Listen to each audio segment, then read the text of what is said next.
Welcome to Industry Insights with Route Consultant, your front row seat to the fast-moving world of logistics and beyond. Each week, we bring you game-changing insights, real-world strategies, and fresh perspectives to fuel smarter investments and build stronger businesses.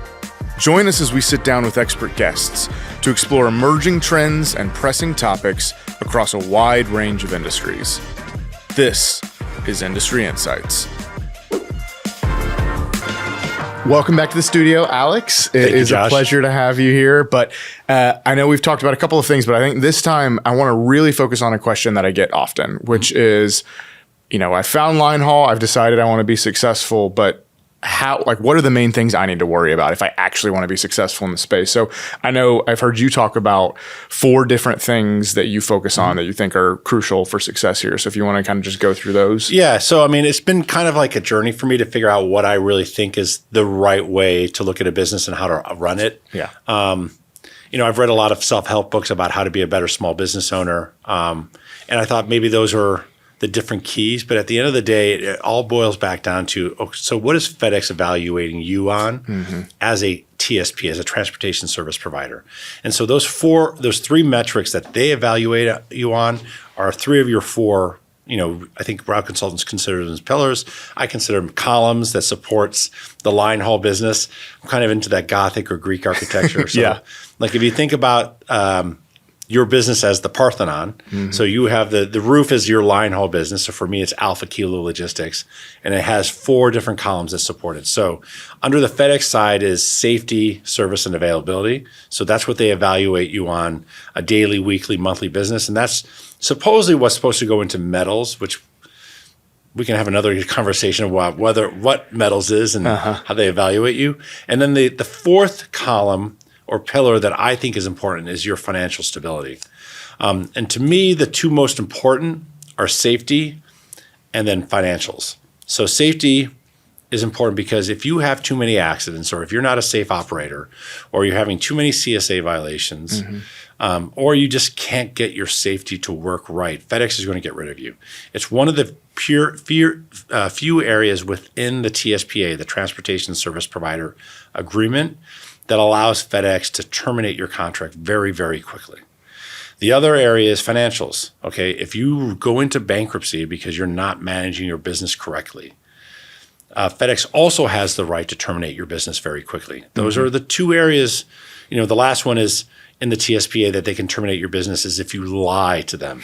If you are negligent as a business owner, as a partner with them, they can terminate your business. So always tell the truth.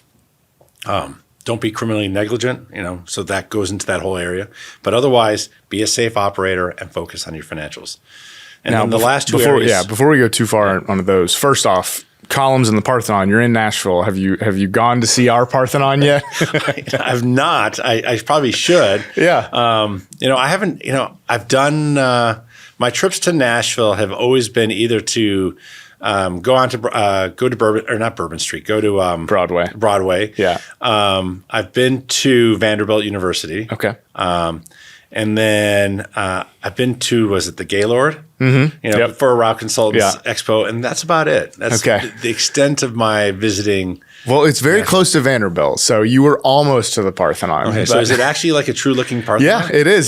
So I went to Greece last year and actually saw the real Parthenon, and it was disappointing compared to our Parthenon. So really? Yeah, because ours is only like 50 years old, so everything is still intact. Is it an exact replica? It is. I think it might be slightly. I think it's smaller, but it's not by much. If anything, it's still. It's pretty impressive. It's just in the middle of a park, and you can go inside. Why did they build it? It was for I think one of the World's Fairs or something. There was a real reason that they built it. But I was trying to figure out, like, Nashville doesn't sound like it has a lot of. No, we don't have a ton of Greek ties, but we do have the Parthenon. so if you get a chance, it is worth saying. Is there a Mount Olympus with it too? No, we don't have too many mountains, but Vanderbilt is the closest Mount Olympus right there. Yeah. That's where I went. So when you have kids, you'll start reading the Percy Jackson books, and the movie goes to the Parthenon in Nashville. Oh, does it really? It does. Yes. Oh, okay. So perfect. Yeah. But I know those books. Okay, but to actually to safety. So, one of the things you said is that that's one of the main reasons that FedEx can kick you out.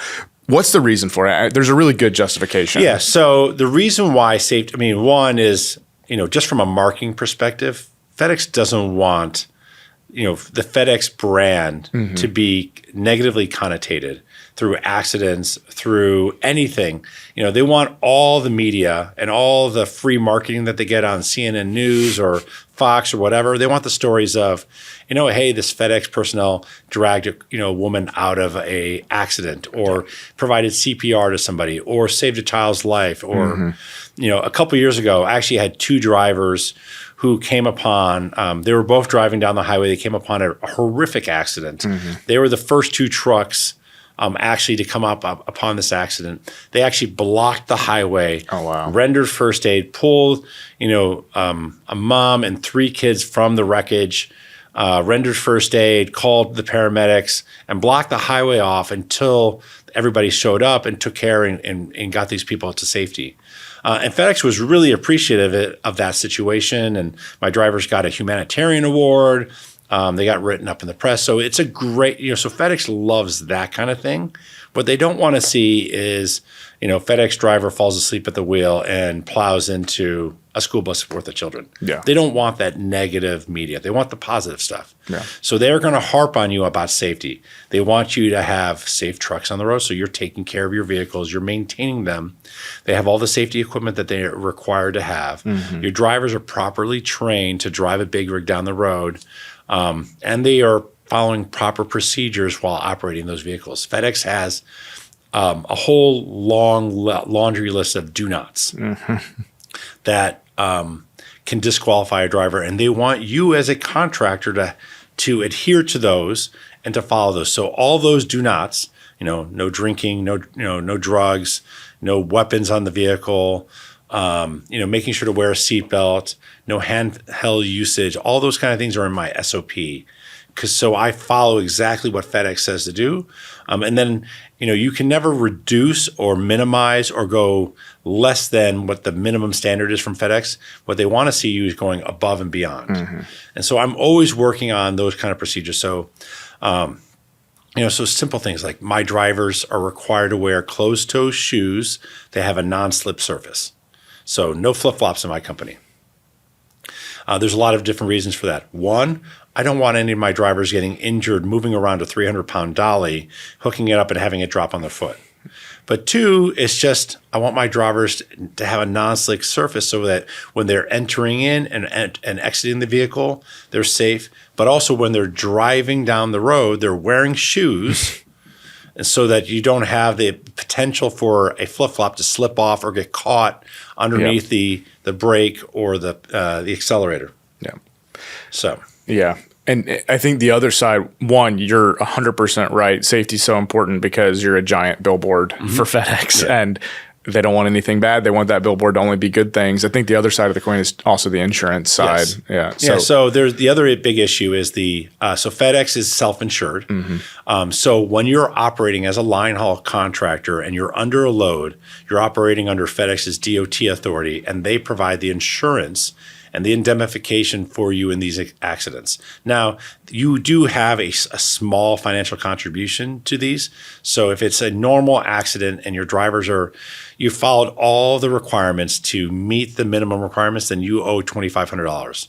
Okay, if you have a rear end collision, you can owe up to $35,000. But in general, FedEx looks at it and says, if you have all the safety equipment that you're required to have on your vehicle, and your drivers are following all proper procedures, then there shouldn't be a tremendous amount of reasons for you to be getting in an accident. Yeah. But if you do get into an accident, FedEx is going to indemnify you of those situations and it's going to cover your insurance costs. So it's not you getting hit with a $100 million judgment for, something occurring. It's FedEx.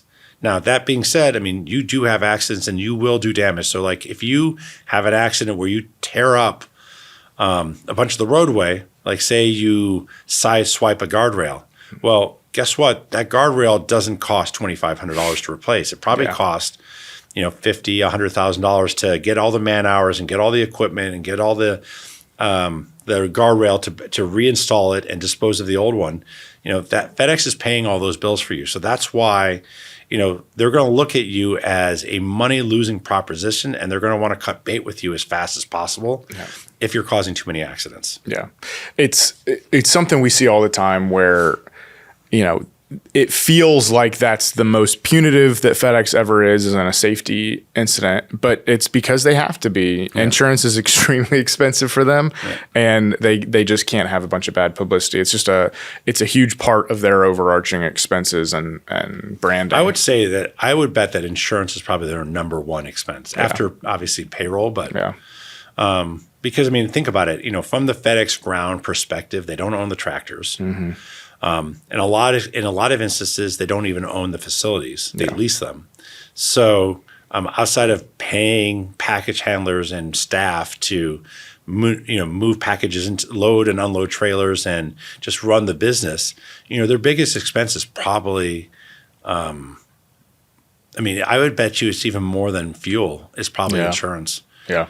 Or they set aside a significant amount of cash to protect themselves as an unearning asset on their books for insurance claims. Yeah. And they generally have to set it aside probably for 3 years, I would imagine, given the cycle of how insurance works. Yeah.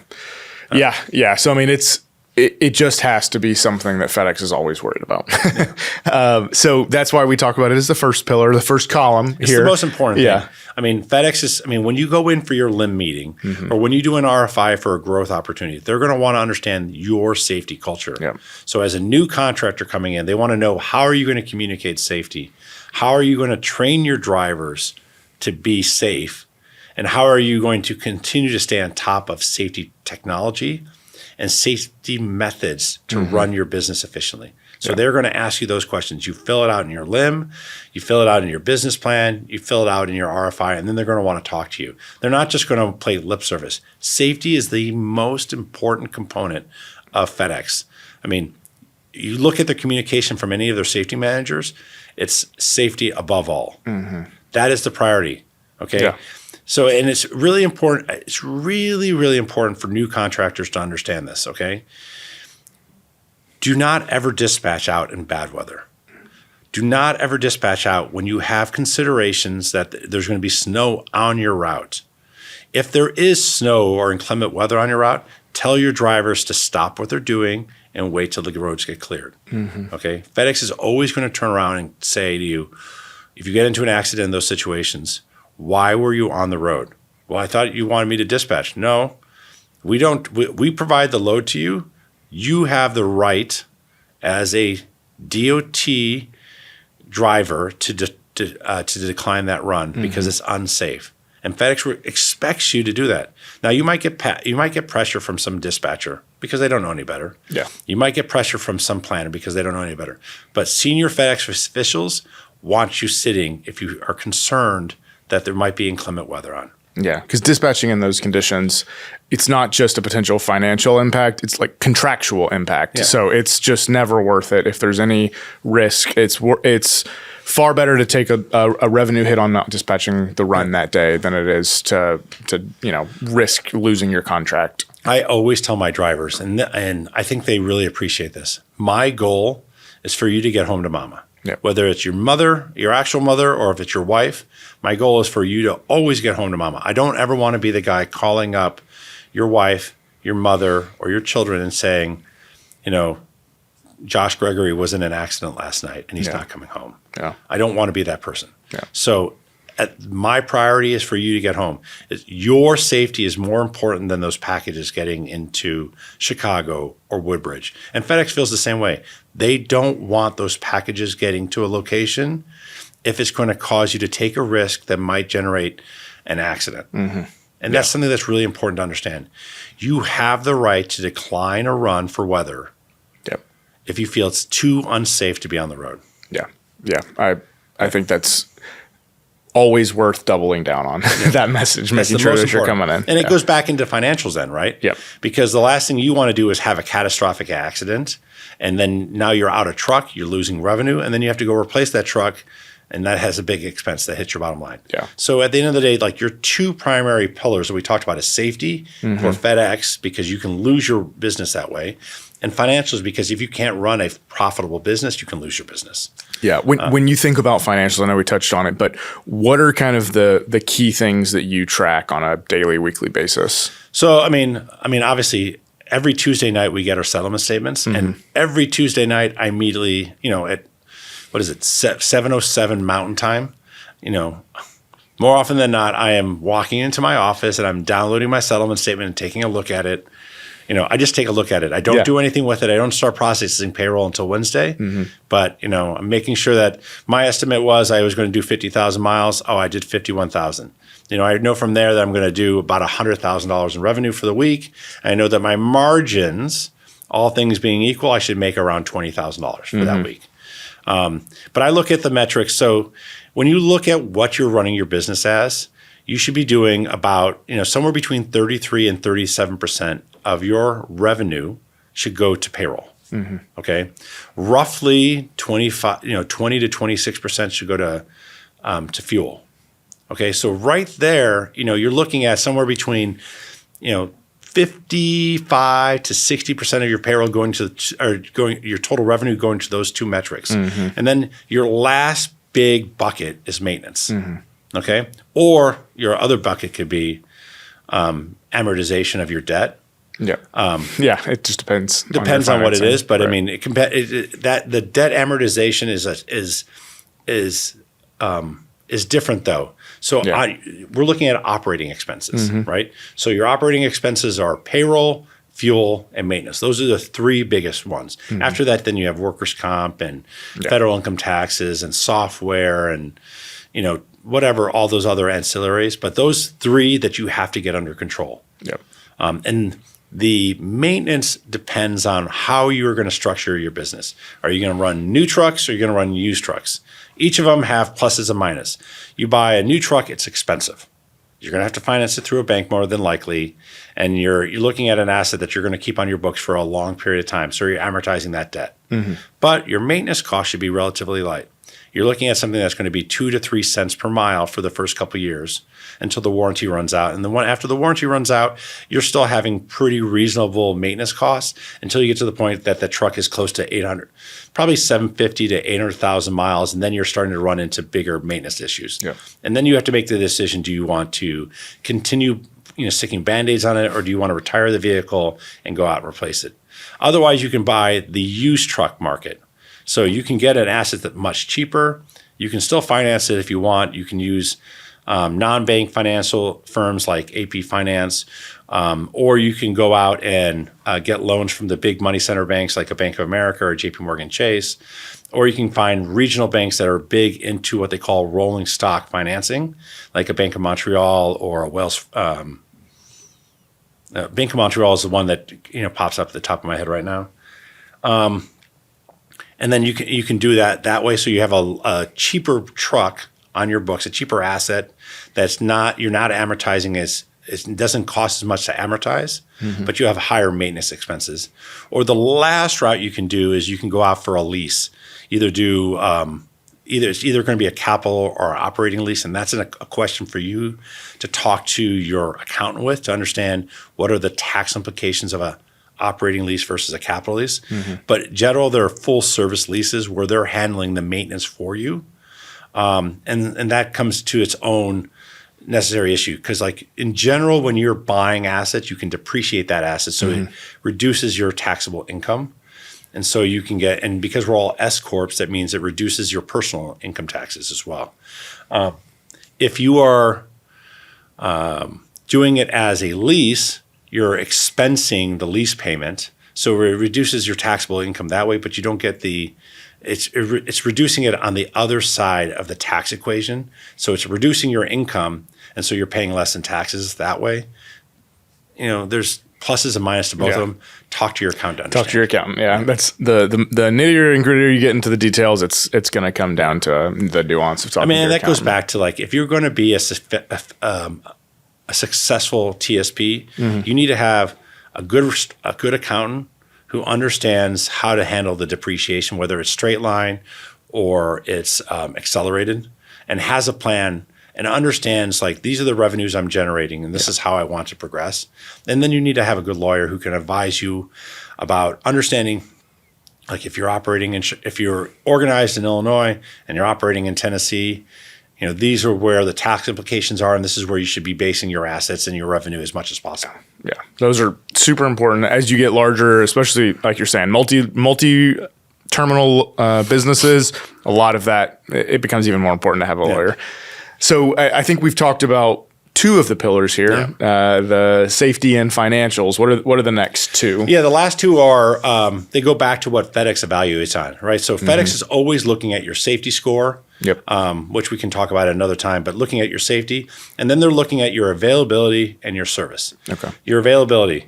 Every day that you have a dedicated run or an unassigned run, you get a point for that day, whether you run or not. So if I have a tractor on my A1 that's assigned to an unassigned or to a dedicated run, as long as that tractor is available to run, like I have a driver and a tractor, I get 1 point. Okay. So in a year, you can get 365 points.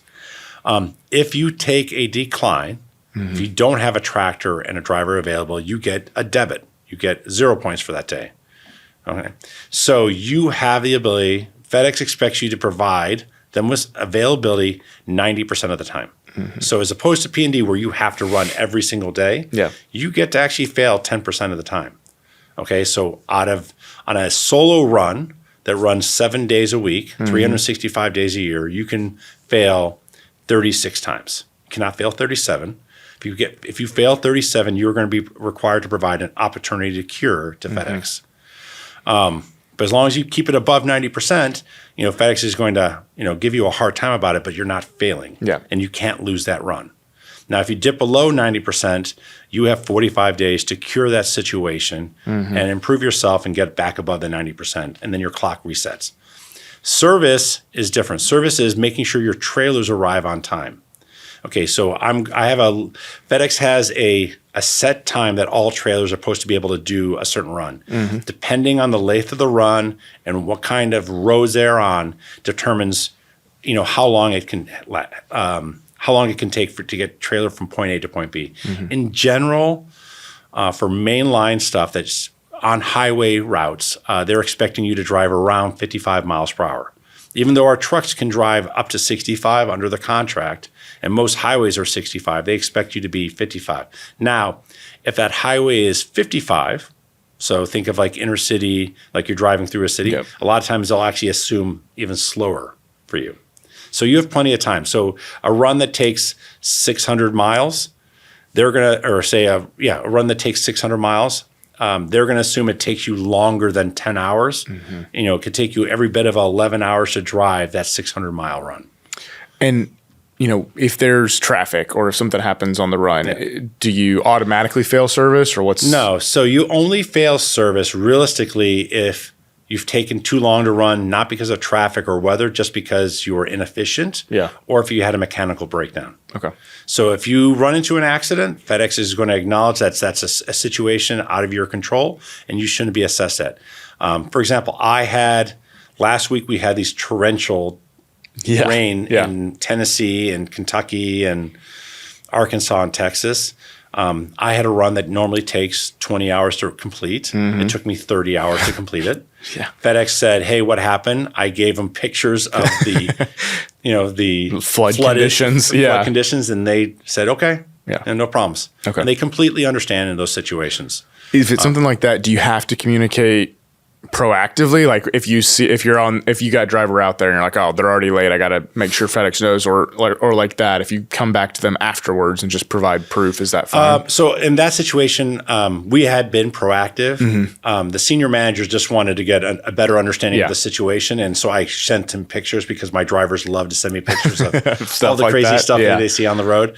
But no, normally you want to be proactive. You want to be communicating on a regular basis. So it's just part of my standard operating procedures. Every single time my drivers are waiting longer than 30 minutes, they're supposed to call my managers and let them know, hey, we're in a traffic accident on I-71. I've been sitting here for 30 minutes. Yeah. And so then I can communicate that to FedEx if necessary. Like if I think that this is going to be a longer holdup, then I'll communicate to them, hey, we've been sitting here for 30 minutes. I expect it to be a couple more hours. There's been a fatality on the road. Like last night, I got a call at like 8:30 at night. One of my drivers was stuck on I-70. There was a fatality. We didn't know when the highway was going to open up. Those trailers are supposed to be in to FedEx by the twilight sort. So I called them and said, hey, there's been a fatality. They were already aware of the fatality. They knew about it. I said, a couple hours later, I called back and said, hey, I might have an hours of service issue. My driver's been on duty for 15 hours. I can only stay on duty for 16 before I'm out of service. They said, thank you for the heads up. We will dispatch a vehicle to meet you at the next exit. Wow. Okay. So that you can drop there, they can recover the load and progress it, and then I will no longer be out of service. So like my driver, under the hours of service rules, and this is higher level math, but this is something that goes back into safety, availability, and service. Under the hours of service rules, your driver's only allowed to drive 11 hours in any 14-hour time period. However, there are exemptions. So if you hit adverse conditions, you can get a 2-hour drive time extension. And then if you have once a week, once in any 8-day period, you can do a 2-hour duty day extension to 16 hours. Okay. So in this situation, we had an unforeseen circumstance, a fatality on the highway. So we ended up using my 2-hour drive time extension, and we used our 2-hour duty day extension, and we still blew through them. So in that situation, you are allowed to progress the load to the next safest point, and then you are required to go off duty. So my driver had to drop the load and then leave. We coordinated with FedEx, so FedEx had a vehicle there waiting for us because my driver can't even guard the trailers at that point because he's actually has to go off duty. Completely off duty. Right. Guarding would mean that he's still on duty. So we had coordinated ahead of time with FedEx. He went off duty, and then he was able to personal convey back to the home base of that truck, which was 10 minutes away. Yeah. But it was kind of crazy. We were like 3 miles away from the exit where the fatality happened. And we, under the hours of service, you're not allowed to take that load all the way back to FedEx. You have to stop it at the next closest point, and then FedEx will recover the load. Okay. Yeah. I mean, it's great that they will recover the load without it being a service violation, though. No. Yeah. I mean, they completely understood the situation. We were in constant, I think, like I said, we notified FedEx around 7 or 8 o'clock about the situation. Yeah. My driver didn't get home until 2:30 in the morning. Jeez. Yeah. Okay. So generally when there's a fatality on the road, and it's unfortunate, like the more and more your drivers do, you're going to come across these fatalities. They generally shut the highway down until the coroner comes out and removes all the evidence and everything. And they've done an initial investigation. They have to take pictures and look at skid marks and, be able to have a good sense of assessing fault. And then they have to clear all the material. So you're talking about them bringing, in a fatality, there's usually a tremendous amount of damage that they have to bring wreckers out to clear up the trucks or the vehicles, clear all the debris off the road because you don't want to have people having blowouts, driving all over the glass. So it's a lot of work. Yeah. So we've talked about, I think, the 4 pillars here, the 4 columns, the 3 of them that are really FedEx-driven KPIs, safety, service, and availability. And then the 4th it's not a FedEx KPI, but if you're failing on your financials, your business is going to go with it. Well, I think financials is so important because at the end of the day, one, we don't enter into this business to do charities. Right. We're all in it to make money. That's the goal of being a small business owner or an entrepreneur. But at the other extension, FedEx doesn't want to have counterparties that are bankrupt or teetering on the bankruptcy. So, that's a lot of different things. A line haul business can sustain a tremendous amount of debt, and that's why it makes it a very attractive business to acquire and to buy and build equity up in. But at the end of the day, you have to be careful how much leverage you're putting on that business because you have to be able to amortize that debt schedule. Yeah. So of those 4, where do you see contractors get into the most trouble or struggle the most? Number 1 is safety. Yeah. And then number 2 is finance. Number 1 is so hard. Because many of us come into this business without any kind of background in truck driving. Yeah. We don't have our CDL. We've never gotten our CDL. We don't plan on getting our CDL. Or if you plan on getting your CDL, you're not going to have the year's worth of experience that these other truck drivers have. Yep. So safety is really hard to understand. And it takes a lot of work to understand, okay, what is FedEx talking about? Go through all the safety modules that FedEx has on My Ground Biz. Go through all the safety modules that you do at Route Consultants, or, that the other counterparties like Safety Forward or Linehaul Safety or Linehaul Solutions puts together. Understand the concepts and understand, okay, this is what causes rollovers. This is what causes rear end collisions. This is what causes side swipes. Like, the biggest risk to my business is not a rear end collision or a rollover. The biggest risk to my business is side swipes. Those are the most frequent occurrences and types of accidents that occur. They're not the highest dollar amount, but they're the most frequent. Got it. And as a truck driver, it's, get in the cab and look. When you're driving, when you're sitting in the seat, how much visibility do you have to your sides, to your passenger side, to your driver's side? That's one of the reasons why all my trucks are becoming equipped with the side radar to give my drivers better tools to understand what is on your left and your right, so you don't have those side swipes. Is it just an audio signal? So it's a radar puck. It's a hockey puck that goes on the side, on the outside of the truck, that actually uses LiDAR to identify if there's vehicles in your blind spots on either side. And it looks all the way back to the end of the trailers. So it tells you, in your 70 feet of or 80 feet of truck distance, are there any vehicles that you cannot see in your blind spots there? And it's really cut down on my side swipes. That's good. I had a bad situation in 2022 with a number of side swipes. I went back to one of my manufacturers or to my dealers and said, hey, how do I solve this problem? And they're like, well, there's this hockey puck you can buy. It costs $1,500 to buy and install, and it will cut it down, and it's reduced my side swipes by a great deal. You can go, there's a number of different third-party vendors that provide safety solutions to trucks. They're part of they come equipped now in a lot of vehicles, through the OEMs, but they're produced by Bendix and Wabco. So they provide you solutions. And then there's a third one that's called Meritor. Those are the three big safety providers or safety equipment solution providers. Definitely look at those if you're buying older trucks. So that's, I found the hardest part is safety. The other one is finance, because a lot of people don't think about when they're buying this business, they're like, oh, this business generates X amount of money, I can put this amount of debt on it. But you're not thinking about, okay, it generates this amount of money in year one, it generates this money in year two, this generates this amount of money in year three. Keeping all things static, are you generating enough revenue and free cash flow that you can amortize your current debt and buy replacement vehicles? And that's the thing that a lot of people make mistakes on, is looking at the business and saying, oh, I can run this business like this for the next 10 years. Well, you have an asset that's not only depreciating, or you've already depreciated, but it's actually deteriorating as you go along. So a vehicle, as it gets older and older, costs more money to maintain, and eventually you're going to have to replace it. And that costs money. So can you project out, looking at the vehicle inventory that you have right now, that you're going to be able to afford the replacement cost of that vehicle? And so that's what I find. So in year one, what gums up most contractors is safety. In year two, it's still safety. Year three, year four, year five, they're usually on top of safety by then. And now it's finances that really comes to bite them in the butt. Because they're not ready they don't have enough money, or they haven't scheduled or they haven't maintained their balance sheet, or haven't figured out how to efficiently allocate their capital effectively to be able to replace those trucks in the future. And that's where it gets a lot of people in trouble. Because I would say too, service and availability, if that's your main issue, it's usually a symptom of something else. Like whether it's a safety problem or a recruiting problem or a financial problem where you can't bring in new drivers or new trucks. It's usually that's usually just a reflection of other problems that are happening in the business. And FedEx, let's put it this way: service and availability. Availability is almost always a function of either poorly maintained vehicles or not being able to recruit.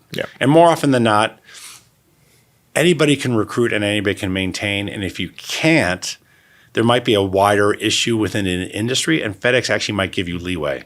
So during the pandemic, FedEx recognized that we couldn't recruit drivers and we couldn't maintain our vehicles because it was so hard to source parts. Yeah. And so they actually lowered the availability thresholds in those situations.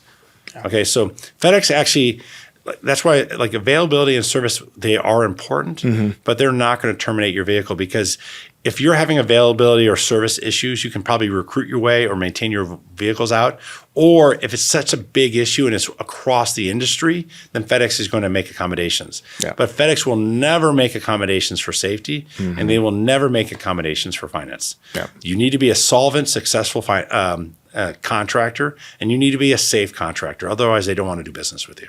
Yeah, and I think that's a perfect summary. We'll leave it at that. So I think that really helps people think through, if they're trying to figure out where to be successful, what are the things they need to worry about at a high level to be successful as a line haul contractor. Yeah. I think those 4 pillars are an imperfect encapsulation. And I think that hierarchy of safety, financials, service, and availability are the right way to think about it to be successful. I agree. And I think everything can get drawn back into those 4 pillars. So everything that you learn as you become an advanced contractor, how to manage unassigned runs, how to deal with your fuel card, how to recruit teams, all those things go back into one of those 4 pillars. There's nothing in the universe of being a contractor that can't go back to those 4 pillars. Yeah, perfect. All right, Alex, well, thank you for walking us through all that today. Awesome. It was my pleasure. Yep.